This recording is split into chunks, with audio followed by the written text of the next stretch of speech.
Welcome back, guys. In the previous video, we started solving this question.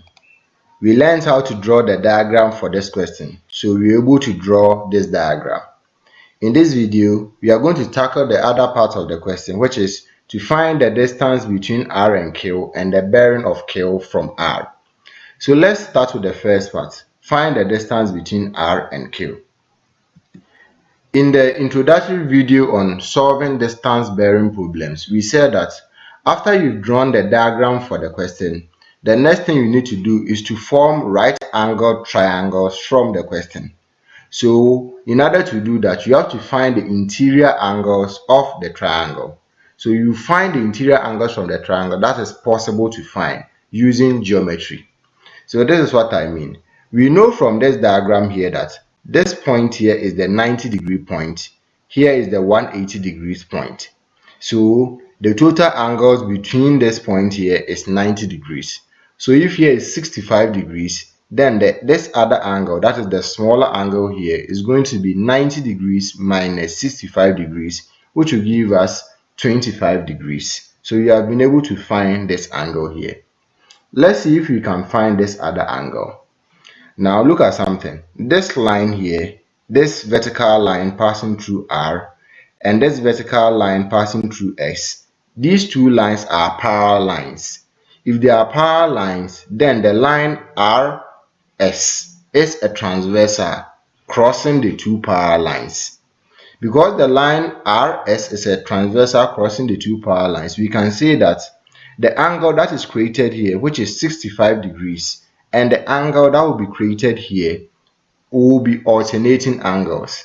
We know that alternating angles are equal. So if here is 65 degrees, then this angle is also 65 degrees.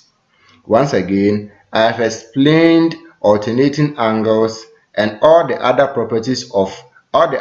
angle properties of parallel lines under the video in plane geometry. So if you watch that video, you are going to get more knowledge about how to find alternating angles and all the other angles too.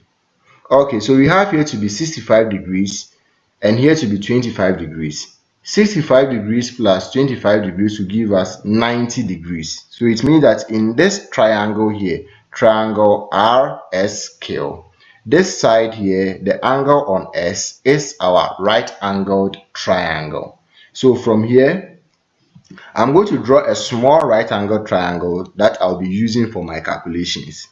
Now on this small right angle triangle, because here is X, because X has the right angle on it, I'm going to indicate that in the diagram. So this point here, point S, has the right angle on it. So point S with the right angle, as can be seen here. Now we know that the distance between S and Q is 80 kilometers. So from the diagram, the distance between S and Q is 80 kilometers. So I will indicate that here, 80 kilometers.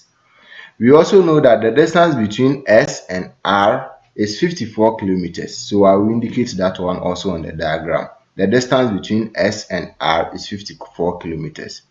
The question told us to find the distance between Q and R. So we have a right angle triangle. We know two sides and we want to find another. We can apply the Pythagoras theorem to help us solve this question. In the video on trigonometry, we explained the Pythagoras theorem. We are going to use the knowledge that we got from trigonometry, from Pythagoras theorem under trigonometry to solve this question. We know from the Pythagoras theorem that the square of the hypotenuse, or the longest side, is equal to the sum of the squares of the other two sides. So what this means is that if you come to this triangle here, the square of the longest side, which is RQ, that is the line that we are interested in, the square of that line is equal to the sum of the squares of the other two sides. So the square of RS plus the square of SQ. Okay, so after we have been able to quote this formula, all we need to do is to substitute our values in it. We are looking for RQ. So RQ squared is equal to RS is 54, so 54 squared plus SQ, which is 80, so 80 squared. RQ squared is equal to 54 squared plus 80 squared will give us 39316. So what do you do here in order to find RQ? You take square roots of both sides. So you take square root of the left hand side, then you take square root of the right hand side. Now as soon as you do that, we know from change of subject that if you take square root of this side here, now the squared here will cancel the squared here. We learned this in change of subject, and we also learned it under indices. So the squared here will cancel the squared here. So RQ is equal to 96.5 kilometers.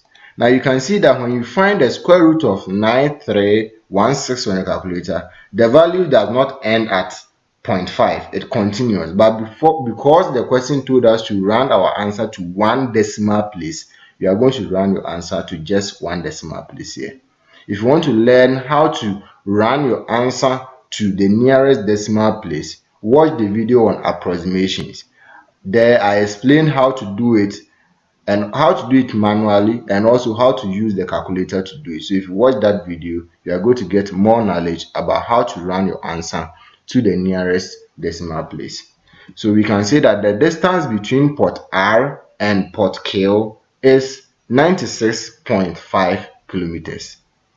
The second part of our question says that we should find the bearing of Q from R. Unfortunately, our time is up for this video. See you in the next video where you will find the bearing of port Q from port R. Bye bye.